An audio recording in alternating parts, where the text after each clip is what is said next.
लोकसभा में नेता प्रतिपक्ष राहुल गांधी और बिहार के पूर्व डिप्टी सीएम तेजस्वी यादव की वोट अधिकार यात्रा जारी है। सोमवार को यात्रा का दूसरा दिन है, लेकिन इस यात्रा को लेकर एनडीए के नेता भड़के हुए हैं और इसे असफल बता रहे हैं। एनडीए के नेता इसे जुगाड़ की यात्रा करार दे रहे हैं। देखो, हम एक बात बता दें, इस तरह के जुगाड़ से के जमघट से जनादेश के पनघट तक नहीं पहुंचा जाता। अब इनको भी अच्छी तरह मालूम है कि इस तरह का जुगाड़ का जमघट जनादेश के पनघट से पर पहुंचने से पहले ही चारों खाने चित होने वाला है। इसलिए जो है वो ये क्या है, वोट अधिकार यात्रा किसका वोट छीन रहा है? जो बोनाफाइड वोटर है उसकी सुरक्षा और जो बोगस वोटर्स हैं उनकी समीक्षा, ये बहुत जरूरी है। उसके अलावा आप जो है वो उन मतदाताओं पर सवाल खड़ा कर रहे हैं जिन्होंने कि करोड़ों मतदाताओं ने अपने मताधिकार का निष्पक्षता के साथ, स्वतंत्रता के साथ, पूरे जुनून और जज्बे के साथ इस्तेमाल किया। आप उनको वोट चोर कह रहे हैं। बिहार का चारा चोराया हो, जिस व्यक्ति ने हलकतरा पिया हो, जिस व्यक्ति ने रेलवे के जमीन लिया हो, उस व्यक्ति के द्वारा ये कहा जा रहा है कि चोरी करके ये लोग सीना चोरी वाले लोग। देखिए, जिस विषय को ये लोग मुद्दा बनाना चाह रहे हैं, जनता में मुद्दा है ही नहीं। असल में इन लोगों के पास कोई जनता से जुड़ा हुआ सवाल नहीं है। चुनाव सामने है तो मुद्दा ढूंढने का प्रयास करते हैं और इसीलिए इस विषय को मुद्दा बनाने की उनकी ओर से कोशिश है। वरना अगर उनकी बातों में थोड़ी सच्चाई होती तो बिहार के किसी गांव में जाते और वहां से 100 लोगों को लाकर खड़ा करते आप लोगों के सामने, मीडिया के सामने, जनता के सामने कि देखिए इस 100 लोग इस टोला के, इस गांव के हैं जिनका नाम होना चाहिए था वोटर लिस्ट में, इनको वंचित कर दिया गया। उस पर कोई बात करते तो इस तरह का कोई विषय नहीं है।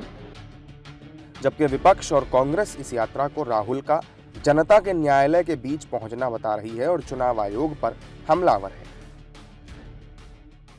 निश्चित रूप से राहुल गांधी जी आज के युग में, आज के राजनीतिक परिदृश्य में एक स्पष्टवादी, दृढ़ निश्चयी और दूरदर्शी नेता है।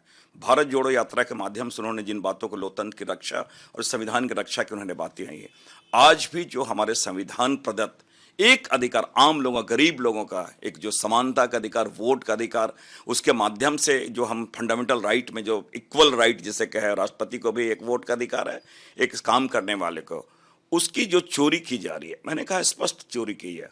और तो और चुनाव सीना चोरी भी कर रही है। इसके विरुद्ध उन्होंने वो लोकतंत्र का जो ये है, लोग हैं जो लोग के बीच हो जा रहा है, उसका जो सर्वोच्च जो न्यायालय है, लोकतंत्र का जो न्यायालय है वो जनता होती है, उनके पास वो जा रहे हैं।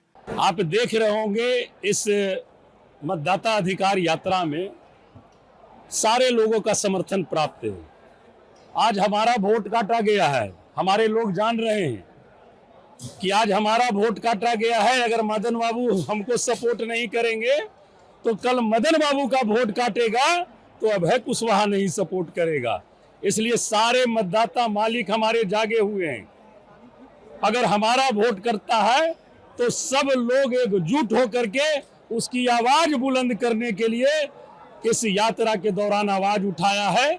चाहे वोट किसी का भी काटो, हम वोट कटने नहीं देंगे। इलेक्शन कमीशन पूरी तरह से राजनीतिक तौर पर वो काम कर रही है। ये यात्रा औरंगाबाद स्थित देव सूर्य मंदिर से शुरू होकर अंबा, कुटुंबा क्षेत्र से होते हुए रफीगंज पहुंची। इसके बाद दोनों नेता गया जिले के गुरारू पहुंचे और खलीस पार्क में आयोजित जनसभा को संबोधित किया। राहुल गांधी ने चुनाव आयोग और बीजेपी पर वोट चोरी के आरोप लगाए हैं, जबकि चुनाव आयोग ने आरोपों को बेबुनियाद बताया और राहुल गांधी को 7 दिन में सबूत देने या फिर माफी मांगने का अल्टीमेटम दिया है।